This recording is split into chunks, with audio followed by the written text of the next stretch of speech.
May melon pala dito si Papa na binili last time. Actually, 10 pesos lang to guys, oh. Pero hilaw pa to nung binili ni Papa. 10 pesos each. O, diba, mura na.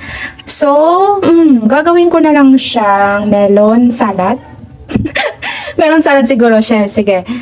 Get natin yung dalawa. Melon salad. Ito, dalawang melon salad. Tapos, may condense kami. And lagyan ko ng iba. Condense and iba. Sana masarap. O, tapos, itong red na gulaman. Tsaka, green. Para colorful. Pero hindi ko na to ilalagay yung buko syrup ya guys. Kasi, ito lang yung kailangan. Ito lang yung kailangan ko. So, ayan na guys. Meron ako dito yung red na gulaman. Saka green. Actually, tira pa to guys nung December. Christmas. Nung Christmas pa to last December to 25. Tira pa to. So, okay na yan. Mas okay sana kung melon flavor. Kaso, ito lang yung meron kami. So, pero sige, push natin to. And then, ito yung cheese guys. Nagpabili lang ako dito kay Parvani sa may tindahan. Nagpabili ako sa kanya ng cheese kasi wala kaming cheese.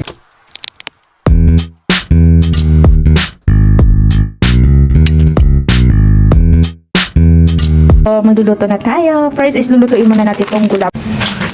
Ayan na guys, magluluto na tayo ng gulaman. Dito sa instructions guys, nakalagay is 6 cups ng tubig or 1,500 ml. Pero ako gusto ko yung texture na medyo matigas, kaya 4 cups lang siya or 1,000 ml lang. Magma-minus lang tayo ng 2 cups ng tubig para medyo matigas. So first, alamin naman siguro paano magluto ng gulaman, pero i-share ko pa rin sa inyo. First, syempre cut tayo ng paglulutuan, and then ayan guys, 2 cups. So bali dalawa nito, bali 4 cups ang ilalagay natin. 1 and then 4. Kasi guys, ano na to siya guys? 2 cups. So, dalawang ganito. And then, isang pack ng gulaman.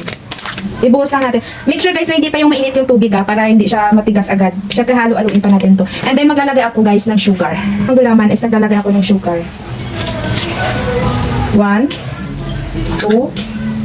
3, 4, 5. 5 na ganito guys ako nagluluto kasi parang ilasa yung ano natin, yung gulaman natin. At syempre, halo-haluin natin. Haluin natin guys para maluto yung ating, para maano yung ating gulaman. Huwag muna natin ilagay sa apoy kasi kailangan natin i-mix muna yung ating gulaman para hindi siya masumigas agad. Yan. Haluin lang. Yan. At then, after nating haluin guys, ay lulutuin na natin siya. Sa, ano lang guys sa low heat lang or medium heat. Depende sa inyo. Sa akin is i-medium heat ko siya.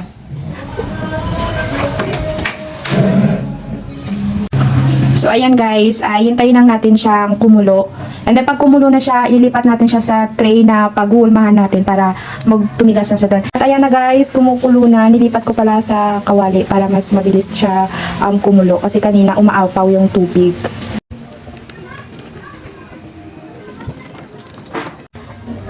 So, ayan na guys, nakaluto na ako ng green na gulaman at saka red. So, mainit pa siya guys. So, hihintayin natin to lumamig hanggang sa tumigas. And then, i-slice natin to sa pa-cubes. At parang gusto ko guys ng sago. So, maglalagay pa guys ako ng sago. Kaya nagpabili ako sa pamangkin ko ng sago. 10 pesos each lang to guys. Itong isang pack nito, 10 pesos.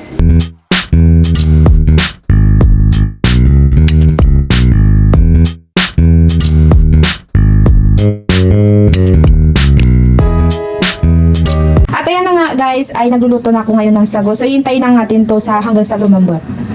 So guys, habang naghihintay tayo hanggang sa lumambig itong gulaman at saka hanggang maluto yung ating sago, ay magpe-prepare natin tayo ng ating melon.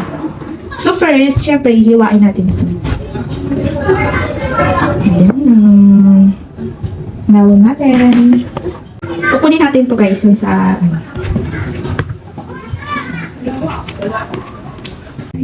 Ayan. Grabe, juicy. Kita yun, no? Juicy.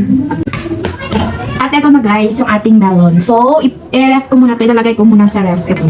And next guys, ay maghihiwa tayo ng cheese. Any brand ng cheese na sa inyo yon. Pero ako, I love Jersey. I love Jersey talaga guys. Cubes lang gagawin ko guys.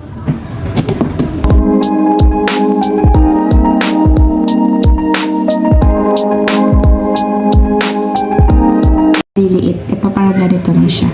Cubes. Yan. Parang ganyan lang siya guys.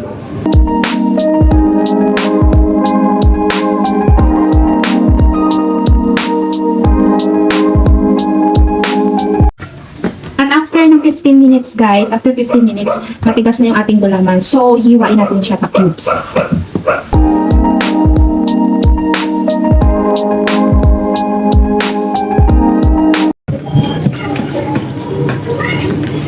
And then next guys, yung ating red na gulaman. Same lang siya guys ng size sa green na ginawa natin. Mga ganito lang guys. So eto na guys ang ating gulaman. Mas masarap sana guys kung yung melon na gulaman yung ano. Kasi eto lang yung meron ako. So ayun na guys, ready na yung ating mga ingredients sa gagawin kong melon salad na version ko. So meron ako dito, ito lang yung malaking Tupperware namin. So first ay ilalagay natin tong ating melon. Halo-haloin lang naman natin ito. Mabilis lang naman to guys kasi imimix lang naman lahat natin to. At ito yung sago guys na luto na siya. Ayan. Cheese natin. Ayan. Halo-haloin muna natin siya guys.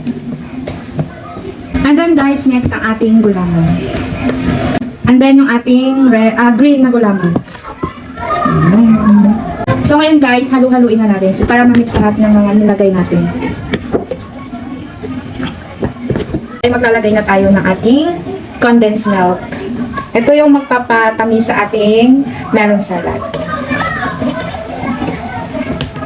Guys, ay maglalagay ako ng evap.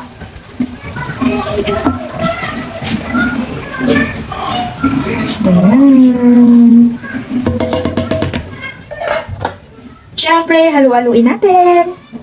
Wow. Pwede dito guys lagyan ng nisal cream or yung creamisada na. Pero kasi wala dito sa amin kaya eto na lang yung nilagay ko. Pero kung meron kayong nisal cream guys, mas okay. At kung may creamisada naman kayo guys, much better din. Pero adjust na lang kayo sa condense pag creamisada na yung ilagay niyo kasi matamis na. So ayan. Ayan. Pwede na siya. Wow. Colorful guys. Pwede nyo itong gawin guys, lalong-lalo na ngayon na malapit na yung summer at maraming melon ngayon. So, pwede nyo itong gawin sa melon ninyo. Para maiba naman, di ba? Huwag puro melon shake, huwag puro melon juice. Eto, mas masarap. Ayan. Okay na siya guys. So, syempre, tayong gumawa. Ako ang unang titikim.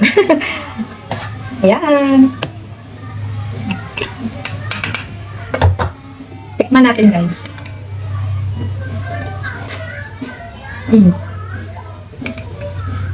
Ang sarap guys. Walang emi. Masarap siya guys. Kaya try nyo siya guys. Lalo natin na ngayong malapit na yung summer at maraming melon ngayon. So, try nyo siya guys. Para sa akin guys, tama lang itong tamis. Kasi dito sa amin sa bahay, hindi kami mahilig sa sobrang tamis talaga. Sa kung anong gusto niyo maglalagay kayo ng condensed or nisal cream. Basta nasa sa inyo kasi kanya-kanya naman tayo sense of taste, diba? So, kayo na lang yung mag-adjust or kayo na lang yung bahala. So, kung kano katamis yung gusto niyo. So, para sa akin guys, okay na to. Matamis na siya. Actually, hindi masyadong matamis. Yung tamang tamis lang. Kasi ayoko naman talaga ng sobrang tamis. So, ilalagay natin to siya sa ref guys for about 1 hour or more para mas masarap siya. Kasi mas malamig, mas masarap.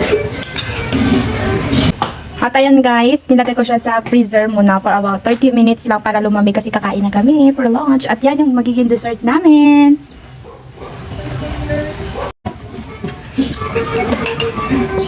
Bye! That's it for today's video. Thank you for watching!